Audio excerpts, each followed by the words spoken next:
안녕하십니까. 이제 새봄이 오는 것 같습니다. 오늘이 벌써 깨구리가 그 땅 속에서 나온다는 경칩입니다. 봄 기운이 완연합니다. 곧 꽃샘 추위가 올지도 모르니까 여러분들 건강관리에 세심한 주의가 필요할 때입니다. 여러분 건강하십시오. 오늘의 제목은 암 치료 방법의 한계와 이 대처 방법이 제목이 되겠습니다. 이 날로 늘어가는 그 암 발생과 더불어서 암 치료 방법의 문제점들이 하나 둘 밝혀지면서 개선된 암 치료 방법이 활용되고 있습니다만은 비모음이라든지 이런 것들로 인해서 환자들이 부담이 2중, 3중으로 어려움을 겪고 있는 상황인 것 같습니다. 오늘은 지금까지의 암 치료 방법의 한계와 문제점, 그리고 암 전문 의사들의 근무 환경을 한번 짚어보고 우리 환자들이 몫인 암 치료할 때의 대응 자세에 대해서는 어떻게 해야 될 것인지에 대한 것을 어떻게 하는 게 바람직한 것인가를 한번 이 기회에 말씀드리고자 합니다. 앞으로 성공적인 암 극복의 지름길이 빨리 이루어지기를 바라는 마음에서 유튜브 방송을 올립니다. 여러분들 잘 들어보시고 도움이 되셨으면 감사하겠습니다. 먼저 결론부터 말씀드리자면은 우리가 병원에 갔을 때 암치료 담당 의사분은 이 종합병원일 경우에는 환자가 넘칩니다. 이 넘치다 보니까 이 종합병원의 주무의사 정도 되면은 학교에서 강의도 해야 되지요. 외래 환자들 진료도 해야 되지요. 그 다음에 수술도 해야 되죠. 얼마나 많은 과도한 업무를 유지하는지 모릅니다. 이러한 과도한 업무로 인해서 환자들이 종합적인 이 정황들을 제대로 파악하지 못하고 있다는 겁니다. 의사도 인간입니다. 그 바쁘고 이러한 생활 속에서 과연 그 환자 한 사람 한 사람에 대한 여러 가지 디테일한 내용을 잘 기억하겠습니까? 참 문제점들을 자꾸 제기하고 참 어렵게 하는 사람들은 기억할는지 모르겠지만은 특히나 자기 가족들 중에 암 환자로 입원했는 사람일 경우에는 잘 기억하겠지요. 그렇지만 그 많은 암 환자들을 다 기억한다는 것은 무리라고 생각합니다. 왜 이런 이야기를 하느냐면은 가끔 의사들도 차트를 이래 보면서 컴퓨터의 모니터를 보면서도 엉뚱한 소리들을 가끔 할 때가 있습니다. 왜냐하면은 깊이 있게 쳐다보지 않기 때문입니다. 여러분들 이거 꼭 관심 가지시기 바랍니다.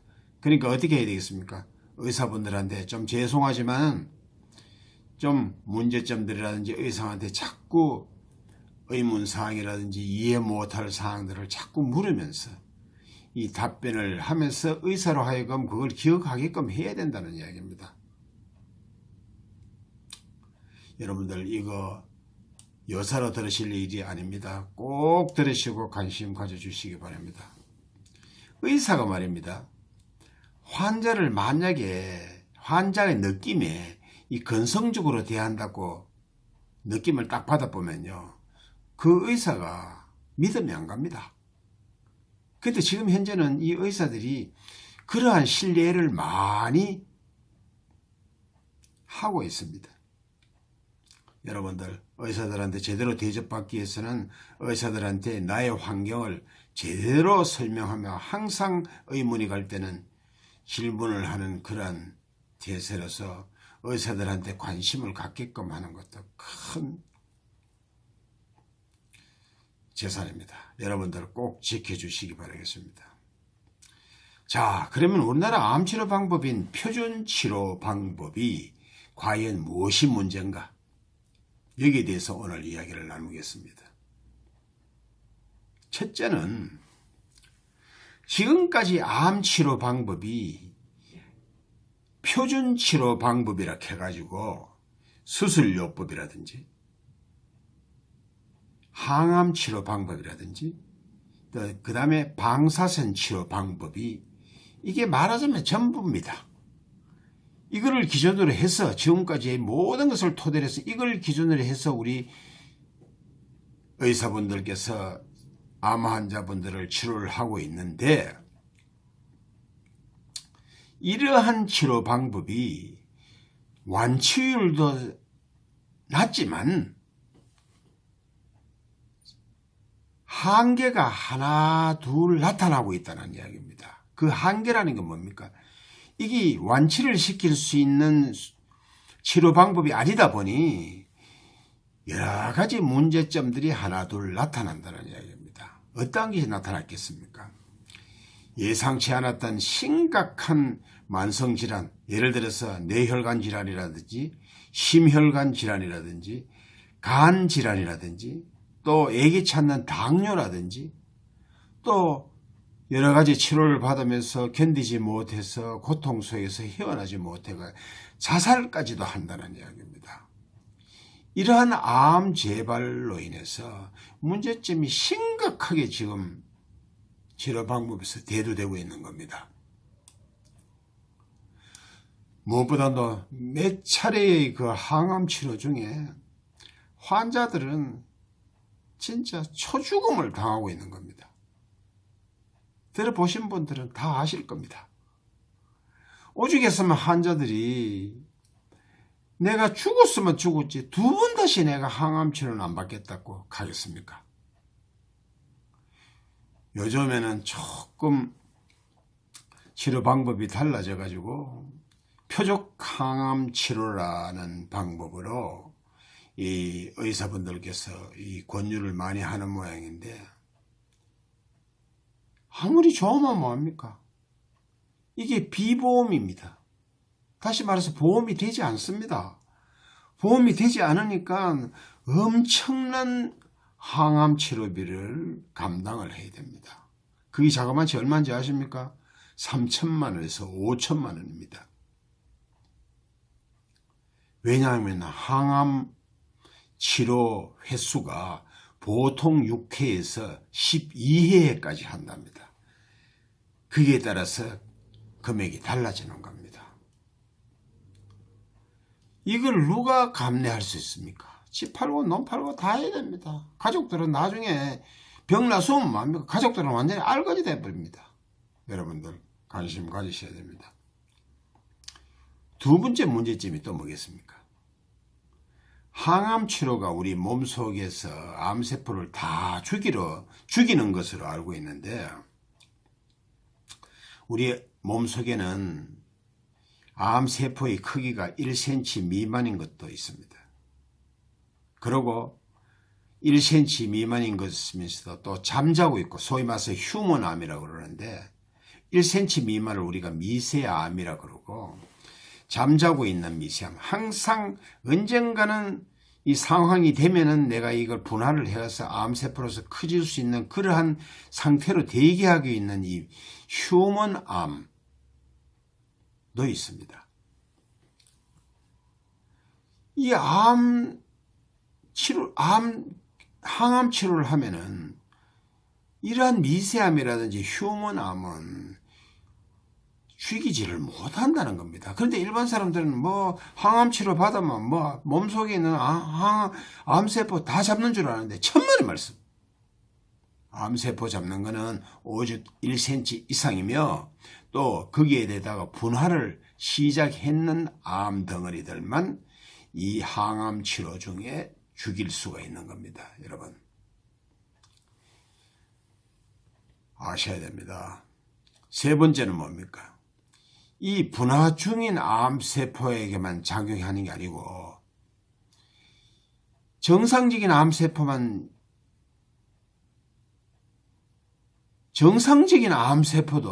참 정상적인 면역세포도 죽이게 된다는 이야기입니다.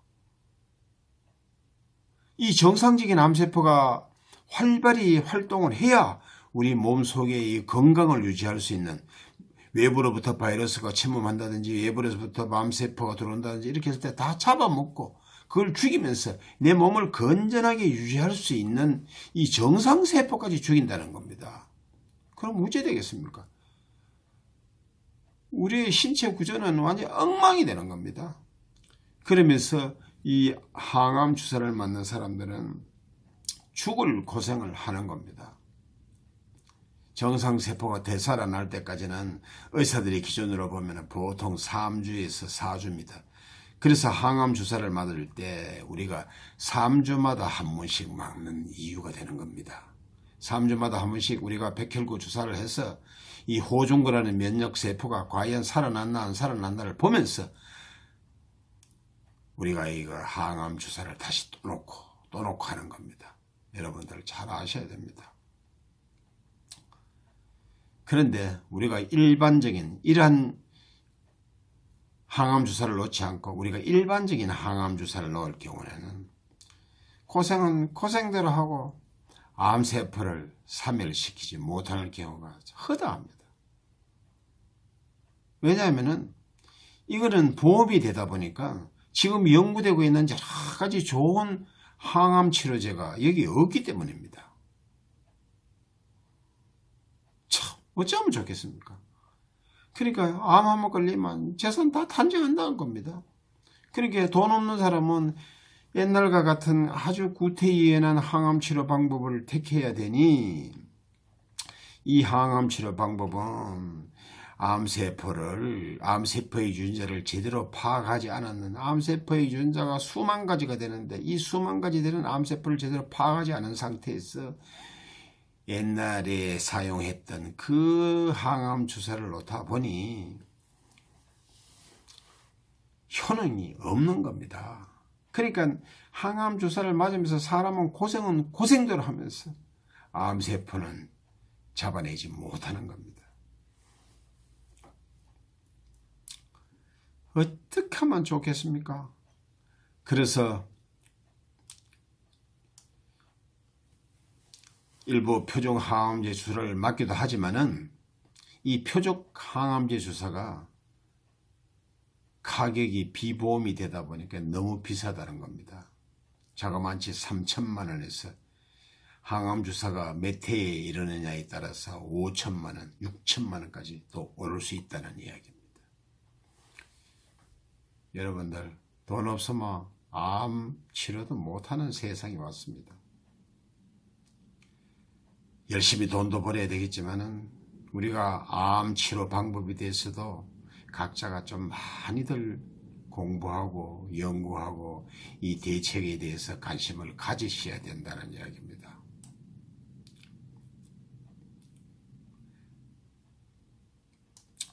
우리가 항암 주사와 이 방사선 치료가 암 환자한테는 이게 필수적이라고 우리가 의사들이 이야기하지만은 사실 필수적입니다.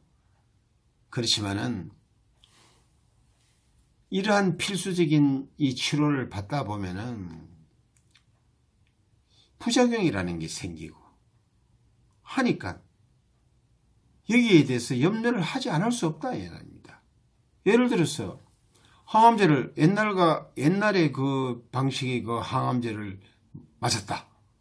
그러면 이 항암제가 혈관을 뻣뻣하게 하고 하는 문제점이 있다는 걸 알면서도 놔야 되는데, 그러면 그거 놓고 나서는 거기에 대한 또 대책을 세워야 되는데 없다는 이야기입니다. 우선 암세포만 또 이렇게 잡으려고 항암 주사를 놨지 그 후유증에 대한 대책까지 어떤 치료 방법을 강구하지는 않았다는 겁니다. 이럴 때 뭐 해야 됩니까? 고혈압이 온다든지 혈관절연이 발생해가지고 또 다른 병을 유발하게 만든다든지 또 방사선 치료를 하게 되면 또 왜 됩니까?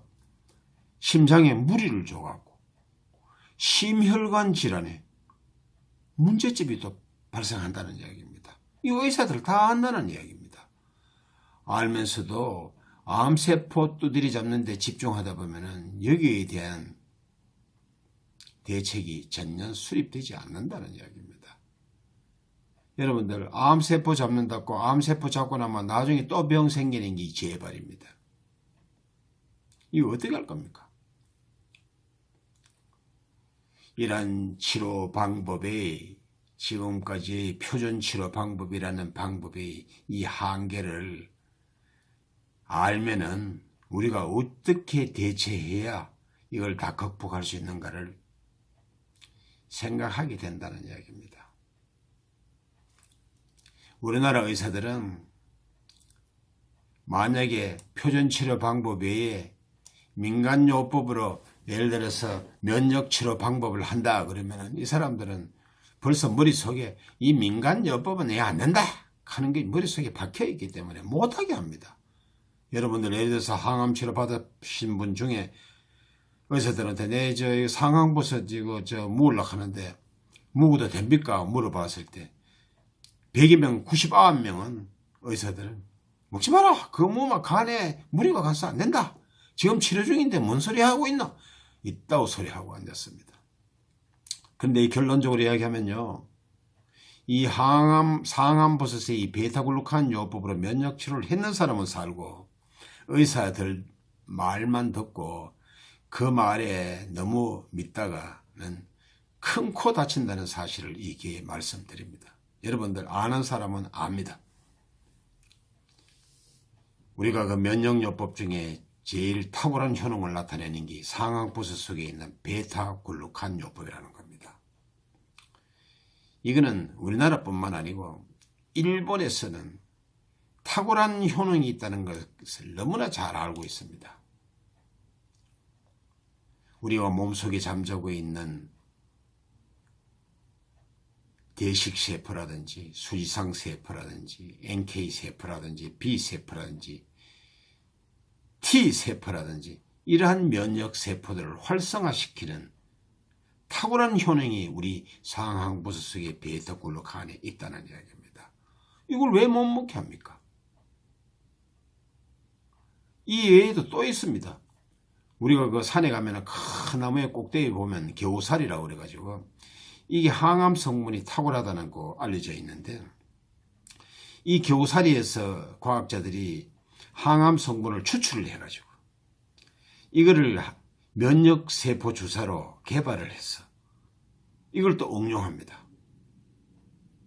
그래서 이걸 미술포라고 그러는데 미술포 주사라든지 그 다음에 일본 같은 데서는 미국에서 채취한 그 후쿠단이라는 항암 성분을 또 우리 면역세포를 활성화시키는 방법으로 활용한다든지 그 다음에 암세포를 갖고 있는 사람 중에 몸에 해로움을 끼치지 않고 암세포의 성장을